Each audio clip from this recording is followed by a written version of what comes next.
What if getting your deposit back is actually the worst thing that could happen to you? I'm April. With a background in property development, I break down the hidden risks behind Australian real estate on this channel. Most people think the biggest challenge of buying in a growth corridor is finding the right block at the right price. It isn't. And it's not even about whether your suburb gets the promised infrastructure in 5 or 10 years. For many first home buyers, these suburbs look like the easiest way onto the property ladder. A brand new home, a bigger block, and a price tag that feels within reach. But behind that lower price tag are 3 hidden risks that can affect your money, your timeline, and your options for years. So today, I want to break down what those risks look like, why they happen, and what you should check before you sign. The first challenge is infrastructure delivery.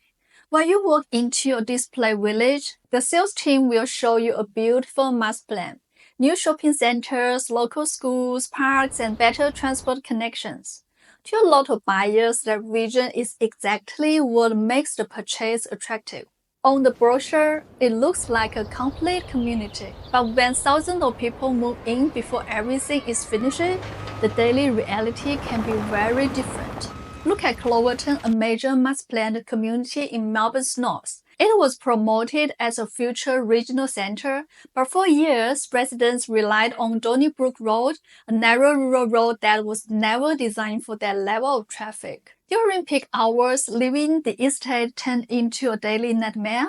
The situation got so bad that in 2023, a local mom in labor spent an hour and a half stuck in traffic just trying to leave her neighborhood to get to the hospital. The problem was that people moved in faster than the infrastructure could keep up. The road was eventually upgraded after heavy government investment, but residents still spent years waiting for basic roads and facilities to keep pace with the population.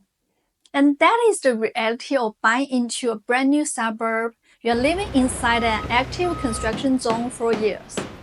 Large growth corridor developments are built in stages. They depend on council approvals, government funding, and whether enough people move in to support those services.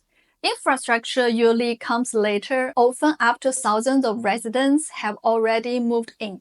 Even if the suburb starts taking shape, there's another question many buyers never ask: whether the home will actually be completed as promised. Getting the land title doesn't mean your new home is guaranteed. The builder still needs to remain financially stable throughout the construction process. In recent years, rising material and labor costs meant some builders simply couldn't afford to complete all the contracts at the original price. As a result, some buyers will ask you to pay tens of thousands more just to keep their build going. Others faced endless delays and didn't know when or if they would ever get their keys. This is why a fixed price contract does not remove every risk. The price may be fixed in writing, but the final outcome still depends on whether the builder can complete the project. I have seen many buyers face painful practical problems because of those delays.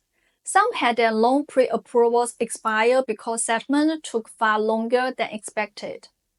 Others ended their rental leases expecting to move into their new home, only to find that construction was still incomplete, leaving them with nowhere to live. Sometimes the biggest challenge is the uncertainty around when or if the home will ever be delivered. The biggest risk buyers often overlook is the one they have the least control over: the developer. Because even after you pick your block and pay your deposit, the outcome is still not completely in your hands. The project still depends on the developer progressing the development, planning requirements being met, and council approvals along the way. A clear example is the Springwood Estate in South Australia, which I covered recently. Buyers signed contracts years earlier and waited patiently for their land title to be issued. Eventually, those contracts were cancelled and their deposit were returned. On paper, it looked like buyers simply got their money back with zero loss, but the reality was very different. During those waiting years, the property market kept moving. By the time buyers receive their deposits back, that same money could no longer secure a similar block of land in their market. They had lost the opportunity they originally committed to, and the market had moved beyond what they could afford. So you are considering buying a growth corridor? Don't only look at land price or the potential shown in the brochure. Before signing, ask yourself, can I handle the wait and uncertainty before the future becomes reality? If the infrastructure takes longer than expected, how will that affect my everyday life? If the project is delayed or the contract doesn't go ahead, do I have a plan B? If unexpected costs or disputes come up, do I have enough money set aside to deal with them? These questions help you understand whether a growth corridor purchase is the right fit for your situation. Growth corridors can offer great opportunities, and many successful suburbs today were once growth corridors.